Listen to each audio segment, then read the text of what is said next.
जहां दुनिया चांद पर पहुंच गई है, वहीं हमारा देश अभी भी अंधविश्वास के गहरे गर्त में डूबा हुआ है।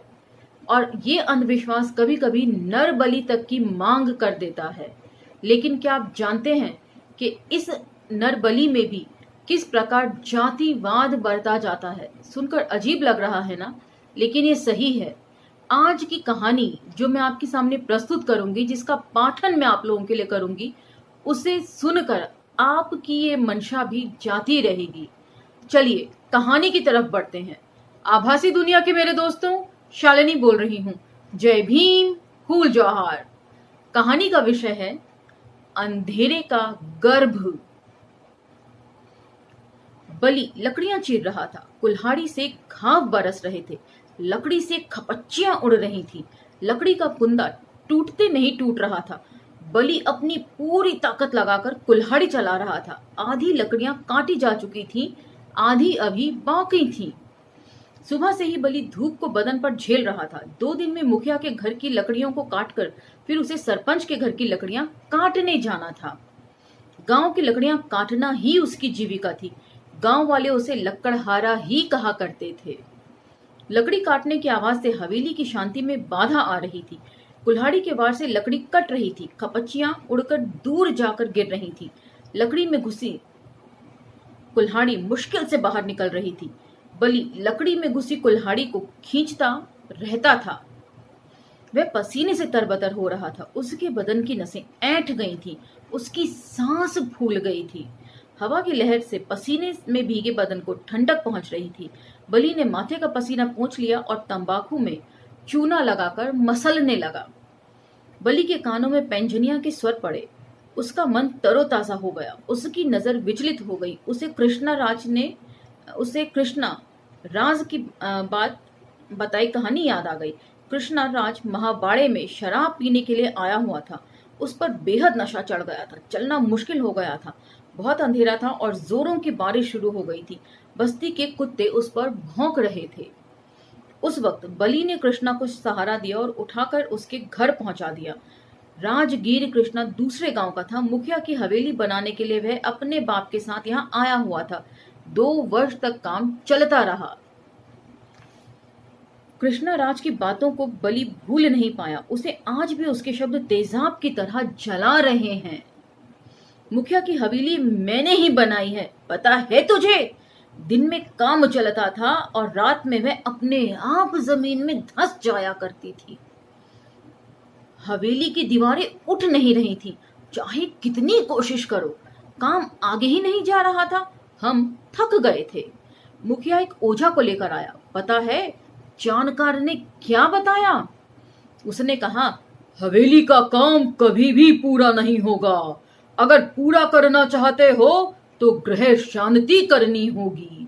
बिना शांति किए हवेली का काम पूरा नहीं होगा।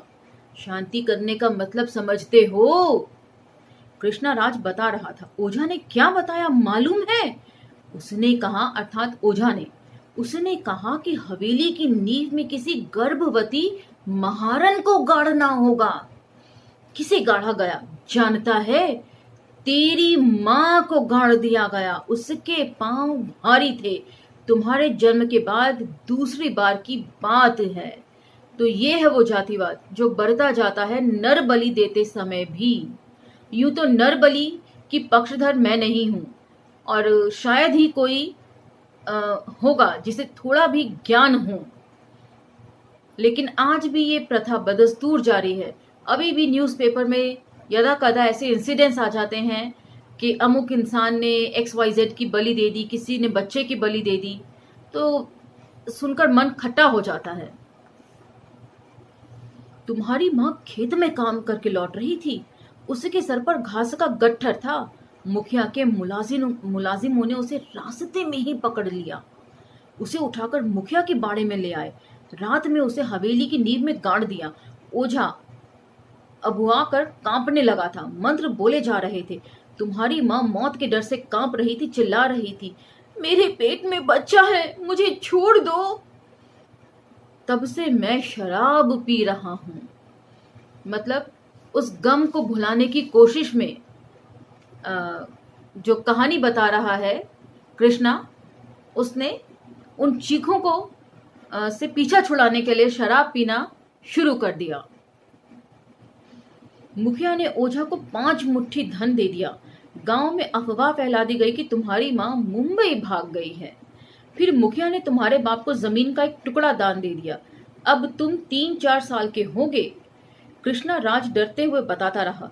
पैंजनिया की आवाज से मानो पानी की खामोश सतह हिलकर नीचे की गंदगी ऊपर आ गई। बलि भड़क उठा। आंधी में सूखे पत्ते उड़कर चरकाते हुए नीचे आ रहे थे। बलि की मनोदशा ऐसी ही हो गई। नारायण राव मुखिया की इकलौती बेटी थी वर्षा। बड़ा बेटा आनंद राव पंचायत समिति की का उपसभापति था। वह तहसील की राजनीति में ऊपर नीचे हो रहा था। तहसील के गांव में ही रहता था। हफ्ते में एक बार अपने गांव आता जाता रहता था। पिछले वर्ष वर्षा की शादी हो चुकी थी। 4 दिन पहले ही जौगट का कार्यक्रम था। 1 वर्ष में ही वर्षा का रूप बदल गया था। जैसे वर्षा में आकाश पनीला हो जाता है, उसी तरह उसका अंग अंग गधराया हुआ था। कोमल पांव में मेहंदी रची हुई थी। नितंब गोल उभरे हुए थे। चुन्नटों के पीछे से उसका गर्भवती होना ऐसे झांक रहा था जैसे बादलों के पीछे से चांद झांकता हो। बलि की नजर वर्षा के पेट के आस-पास रेंगने लगी। वह खुल उठा। गर्भवती वर्षा को देखकर उसे अपनी माँ की याद आ गई। बलि ने कुल्हाड़ी उठाई। होश खोकर वह लकड़ियां काटने लगा। दुश्मन की तरह वह उस लकड़ी पर टूट पड़ा था। मुझे भी मुखिया की लड़की को भगा ले जाना चाहिए। यहाँ भी प्रतिशोध जो है वो सबसे जो कोमल कड़ी है स्त्री, उसी से लेने की बात हमेशा सोची जाती है। उसे जमीन में जिंदा गाड़ देना चाहिए और उस पर एक झोपड़ी बनवानी चाहिए। बलि की ताकत लकड़ी की तरह चटक रही थी। कुल्हाड़ी के बाद कुल्हाड़ी बरस रही थी। बलि ने कटी हुई लकड़ियों को करीने से लगा दिया। कुल्हाड़ी कंधे पर डालकर वह दीवान खाने के दरवाजे के पास वाली सीढ़ी पर आकर खड़ा हो गया। मालकिन, मैं जा रहा हूँ, कुछ तो दीजिए। बलि की आवाज बिल्ली की तरह हवेली में घुस गई। एक थपच्ची बल्ली के अंगूठे में घुस गई थी। उसका अंगूठा लहूलुहान हो गया था। खून जम गया था। बलि ने कुल्हाड़ी के डंडे से मिट्टी खोद ली। मिट्टी को पछोड़कर जख्म पर छिड़क दिया। कुछ देर बाद लक्ष्मी मुखियाइन बाहर आ गईं। काट दी सारी लकड़ी? नहीं जी, कल फिर आ जाऊंगा। कल मेहमान आने वाले हैं, कल मत आना, मैं फिर बुला भेजूंगी। जी। बलि ने अपनी धोती आगे फैला दी। लक्ष्मी मुखियाइन ने उसमें ज्वार डाल दिया। कागज में लपेटकर कुछ रोटियां भी दे दी। बलि का चेहरा संतोष से खिल उठा। वह लंगड़ाता हुआ हवेली के बाहर चला आया। बलि घर आ गया। उसका बाप बीड़ी फूंक रहा था। बलि पिता के पास गया। चोखा महार अपने बेटे की ओर ध्यान से देखने लगा। क्या दिया मुखियाइन ने? मुझे एक बात पूछनी है। कैसी बात रे? माँ के बारे में। मतलब? क्या ये सच है कि मेरी माँ को मुखिया की हवेली के नीचे गाड़ दिया गया था? हाँ, सच है। फिर मुझे क्यों नहीं बताया? बताने से क्या होता? तू क्या उसे फिर से जिंदा कर देता? लेकिन तुझे पता कैसे चल गया? अरे सारे गांव को तो तभी पता चल गया था, लेकिन मुखिया का विरोध कौन करता? मुखिया ने मुझे जमीन का टुकड़ा देकर मेरा मुंह बंद कर दिया। मैं अकेला क्या कर सकता था? जिस मुखिया ने हवेली बनवाई थी वह तो कब का मर गया। उसका बेटा नारायण राव मरने जा रहा है। बरस 2 बरस में भगवान के घर चला जाएगा। हम क्यों उनका कुछ बिगाड़े? कहकर चोखा महार चुपचाप बीड़ी पीने लगा। लेकिन बलि बेचैन था। आसमान में सितारे उगाए थे। हवा बह रही थी। बलि सितारों की रोशनी में तूफान की तरह निकल पड़ा। उसके हाथ का हंसिया रोशनी में चमक रहा था। मुखिया के दिए हुए खेत की तरफ वह चल पड़ा। उसे बार बार यह बात डस रही थी कि हम पटेल का बाल भी बांका नहीं कर सकते। खेत में फसल झूम रही थी। बलि वहां पहुंच गया। हंसिया संभाला। खेत में खड़ी फसल को काटने लगा। सगवारा कांप उठा। भोर होने तक बलि ने सारी फसल काटकर रख दी। बलि चबूतरे पर आकर हंसिए को सिरहाना बनाकर सो गया। नींद में खो गया। दोपहर में किसी ने जगाकर उसे बताया, बलि तुम्हारे खेत की फसल किसी ने काट दी है। बताने वाले पर खींचते हुए बलि फिर आराम से सो गया। नींद में उसने सपना देखा। बलि की माँ कटी हुई फसल की ढेरी बनाने जा रही है और बनाने के बाद उसे आग भी लगाती जा रही है। उस आग में मुखिया की हवेली जलकर राख हो रही है। बलि जाग पड़ा। धूप ढलने लगी थी। वह घर चला गया। चोखा महार घास फूस की दीवार को टेक कर बैठा हुआ था। उसके सामने कुत्ता सोया हुआ था। आसपास मुर्गियां दाना चुग रही थी। बलि आ गया। उसने मुंह पर पानी फेर लिया। पिता की ओर देखा। उसे अपने पिता पर करुणा जाग गई। मुखिया के खिलाफ पिता क्या कर सकते थे? मुखिया ने पिता को भी रास्ते से हटा दिया होता, फिर मैं तो बेसहारा ही हो गया होता। पिता ने ही मुझे पाल पोस कर बड़ा बनाया। वह पिता के पास जाकर बैठ गया। आज कुछ काम नहीं था। बलि घर पर ही बैठकर आराम कर रहा था। दोपहर का वक्त था। काम न होने से वह ऊब जाता था। गांव की तरफ निकल पड़ा। गांव में हो सकता है कोई ना कोई काम बता दे। रास्ते में दो औरतें रास्ता काट गईं। बलि ने पीछे हटकर उनको रास्ता दे दिया। वह चौपाल के पास आ गया। गांव वाले बैठे हुए थे। सदर पर सरपंच विराजमान थे। तो यहाँ औरतों को जाने के लिए रास्ता दे दिया। लेखकीय भूमिका में भी और वैसे भी कई कहानियों में जिक्र किया है कि रास्ते से हट जाया करते थे। आत्मकथा में इन्होंने इस बात का जिक्र किया है कि जब औरतें आती थी या कोई, तो हम लोग सड़क छोड़ के एकदम किनारे पर खड़े हो जाया करते थे ताकि हमारी परछाई से भी कोई अछूत ना हो जाए। सीढ़ियों के पास लखू महार और येमा महार बैठे हुए थे। नारायण राव मुखिया जात पंचायत की हर सभा में उपस्थित रहा करते थे, लेकिन आज नहीं आए थे। उनकी उम्र हो चुकी थी। तबीयत भी साथ नहीं दे रही थी। लोग उनसे मिलने हवेली जाया करते थे। बलि खामोश था। उसने हवेली की ओर देखा। हवेली ऊंचाई पर बनाई गई थी ताकि हर कहीं से नजर आए। और ऊंचाई पर बनाई जाती थी कि कभी बाढ़ आए, ज्यादा मूसलाधार बारिश हो, चाहे कुछ भी हो, ऊंची जगह जो है वो जल्दी डूबती नहीं है। और दूसरी बात, भव्यता जो है वो दूर से दिखाई देती है, तो ये भव्यता का प्रदर्शन भी थी। बलि को माँ का रोना सता रहा था। वह अपने होश खो बैठा था। सोच सोचकर वह थक जाता था कि इस हवेली के एक पत्थर को भी वह नहीं हिला सकता। उसे गर्भवती वर्षा की याद आ गई। उसका गोरा बदन और लुभावना रूप सताने लगा। लकड़ियां काटने के लिए वह हवेली पर जाना चाहता था। वर्षा को आंगन में आना चाहिए। लकड़ी की तरह उसे काट देना चाहिए। उसके बच्चे को पत्थर पर पटक कर मार देना चाहिए। फिर जो होना होगा हो जाए। बलि बदले की भावना से पोला होता जा रहा था। मानो उसे घुन लग गई थी। बलि की माँ के साथ जो हुआ वो नाइंसाफी थी, गलत था। बलि जो करने की सोच रहा है वो भी तो इंसाफ नहीं। वर्षा का जोकट का कार्यक्रम हो गया था। पूरी हवेली बिजली की रोशनी से जगमगा रही थी। सारे गांव को न्योता भेज दिया गया था। बलि को भी हवेली पर बुलाया गया था। हवेली की सीढ़ियां चढ़ते हुए उसे माँ की याद सता रही थी। वह हवेली चला गया। नारायण राव मुखिया कड़ी के झूले पर बैठे हुए थे। हवेली में मेहमानों रिश्तेदारों की चहल पहल थी। बलि सीढ़ियों के पास लाचार सा खड़ा था। उसकी नजर वर्षा को ढूंढने लगी। वर्षा कहीं नजर नहीं आ रही थी। हवेली के भीतर से एक नौकर आया। जोंगट के लिए बनाया गया पकवान पत्तल में बांधकर वह ले आया।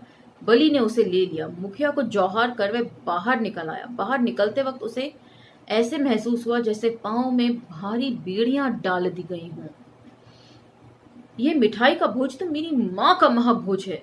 यह तो कड़वा काढ़ा है। वह जंगल की आग की तरह धधक रहा था। मतलब यदि उसकी माँ जीवित होती तो इस तरीके से छोटी मोटी रस्म शायद उनके भी जात में या उनके जो रिश्तेदार हैं उनमें भी की जाती उसकी माँ के लिए। लेकिन जो ना हो सकी, उसी अवस्था में उसे गाड़ दिया गया जिंदा। बलि हवेली की सीढ़ियों से उतर रहा था और उसकी पलकों में आंसू झूल रहे थे। उसे लगा कि हवेली की दीवारों को तहस नहस कर डाले और इसमें खामोश सोई हुई माँ को जगा दे।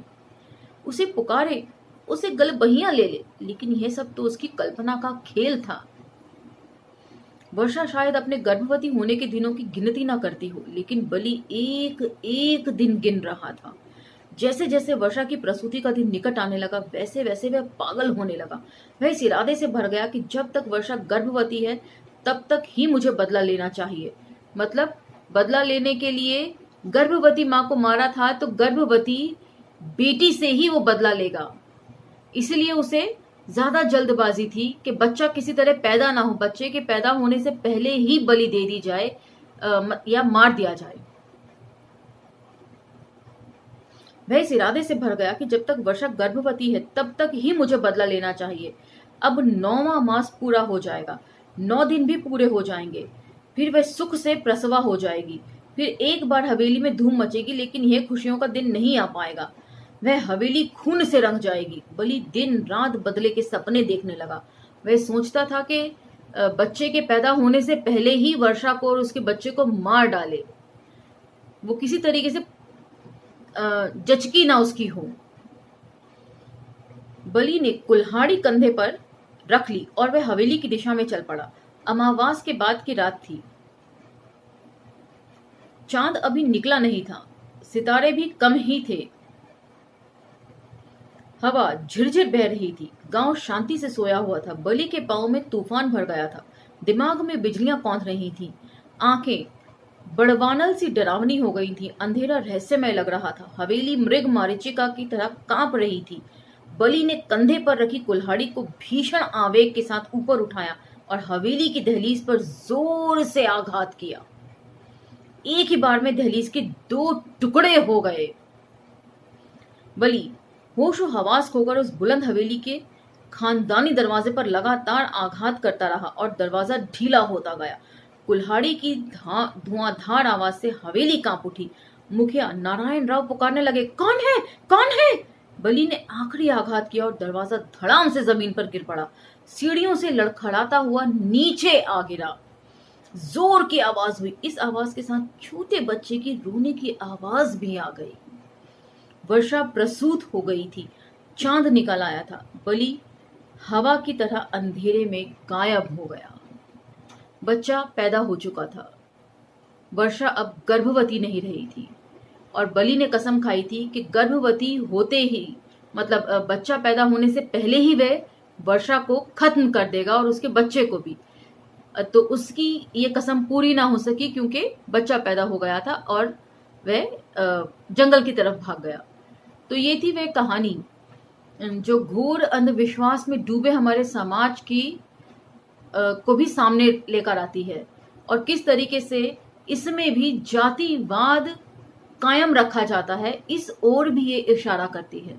तो आज की ये कहानी आपको कैसी लगी हमें जरूर बताइएगा। अगली कहानी में फिर आपके साथ में आपके सामने हाजिर हो जाऊंगी। तब तक लाइक शेयर सब्सक्राइब करना ना भूलें। धन्यवाद।